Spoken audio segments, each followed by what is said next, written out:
Okay, well, thank you. My name's Scott D. As you heard, I appreciate the invitation. Originally, I was going to present at the antibiotic session, and they heard I was here, and Carla said, will you spend a little time with this committee? And I'd love to. So I'm really glad to be here. I'm interested in your feedback. I'm just going to talk about this from our perspective, right? So you may not agree with everything, or you may have a better idea. So I'm really looking forward to hearing from you. Here's my topic list for the next 30 minutes. I'm going to introduce you to the group that I'm involved with at this time called Pipestone.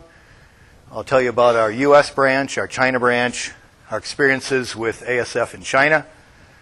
Go into some of the work about the risk of feed that I've been involved with since 2014.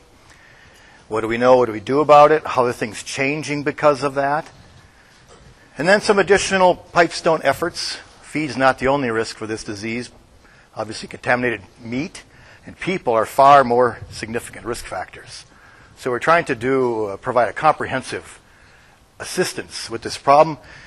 And then kind of like talk about work together to keep it out, the keep it out vision. And asking the question, if the late Bob Morrison was here, the late Al Lehman, or the late Carlos Pijuan, what would they say? So we'll kind of get hopefully some thoughts from some of my mentors who unfortunately departed too soon. Okay, so our company, just briefly, we've got several divisions: Pipestone Veterinary Services, 6 veterinary clinics, 40 veterinarians. Pipestone System is the company, the production company we manage, about 75 managed farms for pork producers. About 250,000 sows right now. It's the third largest company in the U.S. We'll be around 300,000 by the end of the year. Pipestone Grow Finish is the other arm of that. So the Pipestone System management takes care of everything from breed to wean. We've also got a Grow Finish management system with nutrition and records from wean to finish. We've got a marketing division. We've got a processing division. And then we've got an international division. So I'll give you a little overview of our company. And again, ask any questions, because I'm going pretty quick on this stuff. Pipestone in China, we've spent a lot of time there. We've got 15 years of experience with pork production in China. We've made over 300 visits. This team here that you see, Gordon Spronk, Luke Minion, Cameron Schmidt, Joseph Yaros, and myself. We have about 30,000 managed sows that we take care of just like we do in the United States, and 20,000 owned sows with an office in Shanghai. So we have about 50,000 sows of production in China. China sow farm biosecurity. Now, everybody thinks or hears that biosecurity in China is really bad and all its backyard farms are the problem. That's not always the case. Surely, it can be. But some of the biosecurity in sow farms in China, I would say, is superior to the United States. And I've listed here some of the things that our sow farms, 3,000 to 5,000 in size, have as far as biosecurity measures. Each farm is a concrete wall with barbed wire and glass on the top and a guard, armed guard at the entry point. I've never seen that in the United States. I don't think we have that. We have to take 2 showers and clothes and boot change actually to get into the animal airspace. Each farm has its own truck wash and its own truck fleet. That's different than the U.S. Each farm has its own internal compost and quarantine. That's pretty similar. But each farm has its own bore stud. So there's a bore stud. All this is within that big wall. There's a bore stud for this farm, so no semen comes into the site. There's a dorm and a kitchen. So workers live there for a 30-day shift. They can't go home for 30 days. But there's a kitchen there, and all the food is prepared for them in a dorm for them to live. No pork, obviously, is allowed, but everything else is provided. It's air filtered for airborne disease prevention, just like we have here in the U.S. And we manage the access points, like where people enter, where supplies enter, where mortalities leave. We manage those just like we do in the U.S. So very, very biosecure entities in China.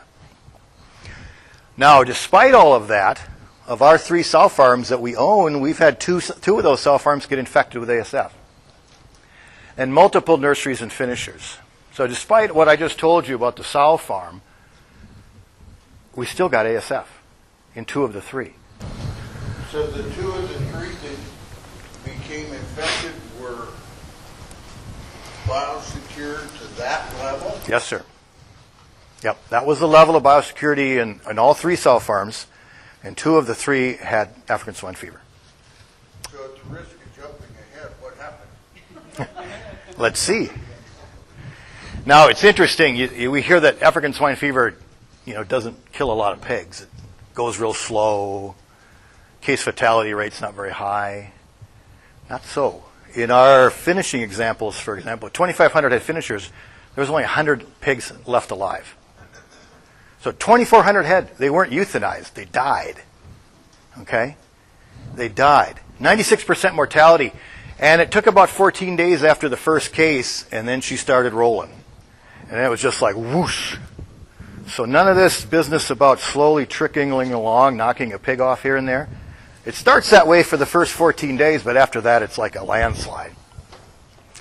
We confirmed ASF was present in these cases. We actually proved that these samples were positive by PCR. We brought the government in to get advice on what to do. They said, well, you have hog cholera and PRRS. You don't have ASF. Never, ever tell anyone you have ASF. And that's kind of how it goes. There's about 1 actual case reported for the 10 cases that occur, if you want some easy math. So that's how the government's handling things. Now, to your question, sir, is how did it get in? We think with that level of biosecurity, feed could be a factor, or also vegetables from the fresh markets. This is the fresh market society, as if you've been there, a lot of wet markets. Vegetables come in from those wet markets for the kitchen.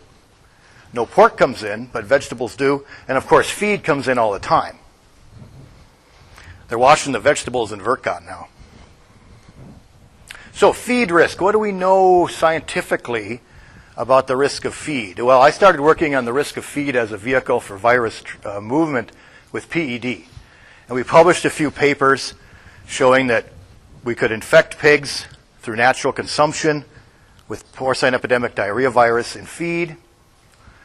We showed that feed, different ingredients supported the virus differently. Some ingredients, like soy-based products, the virus lived for a long period of time.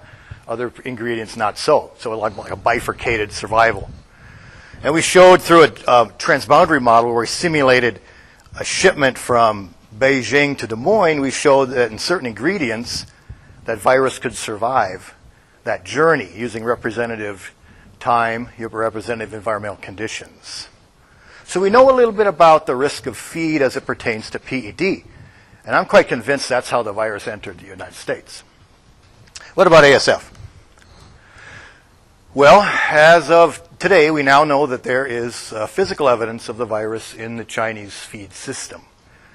When we visited last month, we got access to a very large database from a company that I would rank as good as any company I've seen in the United States as far as production skills, veterinary skills. They've gone out and actually tested grains lying on the ground, mixed feed, the trailer, the mill, and they've collected thousands and thousands of samples, as you can see from the slide. 10,000, I saw an 11,000 sample database of feed dust from these various points. And what was really interesting is what they found is like a needle in a haystack. They only found 1 to 2% of the samples to be positive by PCR for ASV DNA. Just like a needle in a haystack, which from the virological point of view, I think that's how it would work. And they found it in several ingredients: corn, soy, rice, wheat, and DDGs. If you've been to China, you've seen how they dry grains on the ground. And obviously with all the virus in the environment from all the mortalities, there's just a great chance for cross-contamination, and it appears, as it did with PED, that's what's happening here. Needle in a haystack. They also found it in the feed mill. They found it in feed trucks and trailers. They found it in complete feed in bins on farms preparing to be fed. They found it in the hair and the soles of shoes of people. at the markets as well as in the mills. And also they found it in the fresh market, and there's a picture there of how the fresh pork is delivered every day to the market. So there's a continuous bathing of these markets with African swine fever virus from positive pork, which we know is a tremendous way to keep this virus alive, is put it in meat. So I kind of picture a plume, like a nuclear plume of virus, a cloud, and it's just seeding down the environment and causing cross-contamination. We've published some work in regards to survival of ASFV in feed. And again, a simulated transboundary journey, this time moving from Eastern Europe to Des Moines, because it wasn't reported at that time in China, so we did a transatlantic model. And we showed very easily that in these ingredients listed here, this virus there, the second one over, every time you see a red box, that's a live virus that survived the 30-day journey from, in this case, Warsaw, Poland to Le Havre, France, to New York City to Des Moines. Again, under representative weather conditions, under representative timetables, trying to create the crime, kind of like a CSI Pipestone. Look how stable that virus is in many of these ingredients, as is Seneca virus A, which is, as we know, is a very nice FMD surrogate. So this virus, ASF, and others, live very, very well in soy products, in this case choline, pet foods, and then complete feed. In fact, it lives by itself. Even without a feed matrix in the model, it could survive just in the model container. So this is very stable. That's no news to anybody, but it just shows, so sometimes the feed actually protects these viruses. If we drill down a little bit, again, here's the ingredients on the left. These are the same data points I just showed you, but I'm showing you the TCID 50 of the virus at the end of the journey. So we start with 10 to the 5, TCID 50, and we quantify viral load at each point of in our model. And if we just go over here to ASF titer, you see roughly 10 to the 3 is a pretty consistent titer of live ASF virus that we found courtesy of Dr. Megan Niederwerder in her BSL-3 facility at Kansas State. So we contracted with Megan and asked her to do this for us, did a wonderful job. But look how stable that virus is. If we start with 10 to the 5 and most of those ingredients, we still have 10 to the 3. So we lose a few logs in the journey, but there's quite a bit left. And then we can estimate the half-life very simply. Working with Jeff Zimmerman at Iowa State, we did some half-life estimates. You see roughly 5 days is a good estimate, a consistent estimate for half-life of this virus in feed. So we can extend it beyond 30 days and probably have a pretty good feeling that this thing could live longer than 30 days with a 5-day half-life and a 10 to the 3 outcome at the end of the journey. Megan, Dr. Niederwerder, you may have recently seen in Emerging Infectious Diseases, has partnered with us. We worked on transport. She's worked on transmission. So Megan took the virus, put it in water, or put it in feed at different levels, and fed it to pigs, let them consume the water naturally, let them consume the feed naturally. And she showed, yes, indeed, the pigs could be infected with ASF through natural feeding behavior, a lower infectious dose in water than in feed. But she also modeled that, if we increase the frequency of exposure and decrease the dose, we increase the probability of infection.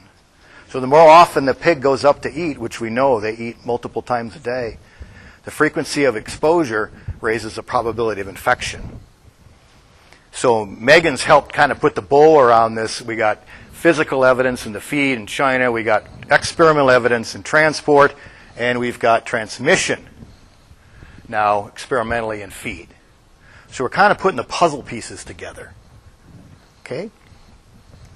So what do we do? Just to show you some of the things that are going on in the industry. I'm very proud of our North American industry. I think we're making some great strides. The first thing we've been trying to do is change behavior. Change behavior in how we think about importing feed ingredients. We've never ever thought of where the ingredients come from. Could they be contaminated? What's the potential half-life of the virus in the feed? And what do we do about that? So we've designed a an idea like we call responsible imports, which is a science-based plan to safely introduce essential products, things we don't make here in the United States but have to bring in somehow. How do we do it safely from high-risk countries? Say B vitamins from China is a great example. Well, we start asking the questions. Do we need to bring this in, or can we make it ourselves? If we can't bring it in, if we can't make it, where is it coming from? What's the country of origin? What's the level of contamination at the source? Some of that's speculative at this time, but we have to start somewhere. What's the half-life of the virus in feed? We know that now. How long is it taking us to get the ingredient here from the start to finish? We never used to think about transport time, because time's our friend, right? The virus is going to decay over time. What about storage time? Do we have to put the virus in a storage area, almost like a quarantine, and let it sit for a period of time to, again, allow viral load to decay? And then is there a feed additive? Is there something we could add to the diet to accelerate that decay? And that's the area we're working on right now. So a lot of companies in the U.S., including ours, will import certain ingredients. They'll put them in a designated facility at about 20 degrees C or 68 degrees Fahrenheit, and they'll store these ingredients for 30 to 40 days. That's logistically about as long as you can really do this. It's hard to stretch it farther. But if you do the half-life math, 30 to 40 days, you can cut that viral load pretty good. Now, if you could add a mitigant, which is what we're trying to do right now, is studying what additives are available either on the market right now for growth or in the pipeline, what mitigants are out there that we could add to the feed to, again, reduce viral load. So we're doing a study right now throughout the year. We developed a new model to simulate the real world a little more. We built a BSL-2 facility. It's got 6 rooms with independent air spaces, so there's filtered air in and out. 100 pigs in a room, designated feed bin per room, and then there's mitigant and non-mitigated feed. So it's nice to set up treatments and controls side by side. That's what it looks like. Here's on the inside. This is a clean hallway. After you've showered in, you enter any of the 6 doors there. There's the inside of the animal room. So each room has its own bin, so we can mix up several tons of feed with a specific mitigant and have a control room without mitigant. I developed an ice block challenge model where we actually take PERS, PED, and Seneca, mix it into a 1-pound block of ice, and climb up the bin and drop it in the hole. And let nature take its course and let it melt or chip away and let the augers just move it in, let the pigs consume it naturally. So rather than a bioassay pig with an individual inoculation, this is more of a real-world approach. And then we'll take different samples. We'll look at, well, did the virus get into the feed? We'll take some Swiffer samples of the feeder. Did the pigs contact the virus? We'll take some oral fluid samples to see if the nucleic acid can be detected in the oral cavity. And then we'll necropsy animals, and we'll see if they actually got infected. So we first document whether the virus got in the feed, whether it got to the pig, and then whether it got inside the pig and replicated. And we'll do some growth measurements too.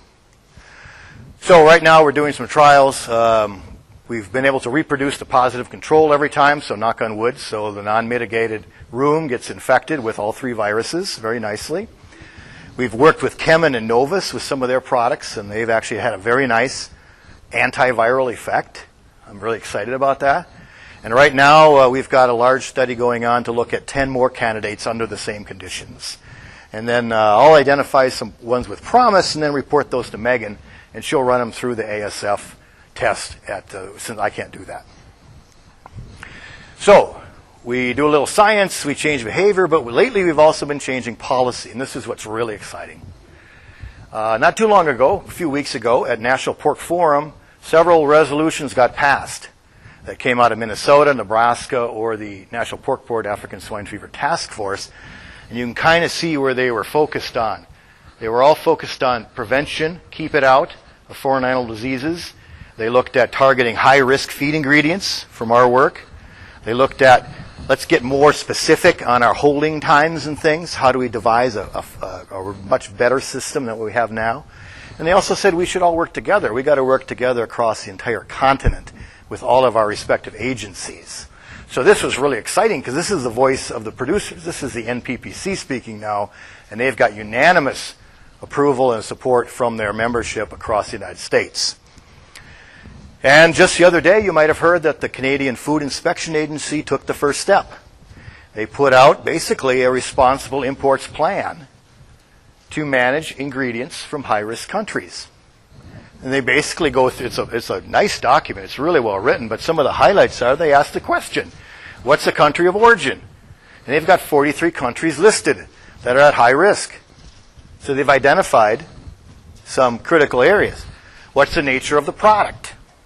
They focused on meals from the soy work that I just showed you, grains, and oilseeds. So they've got designated countries, designated ingredients.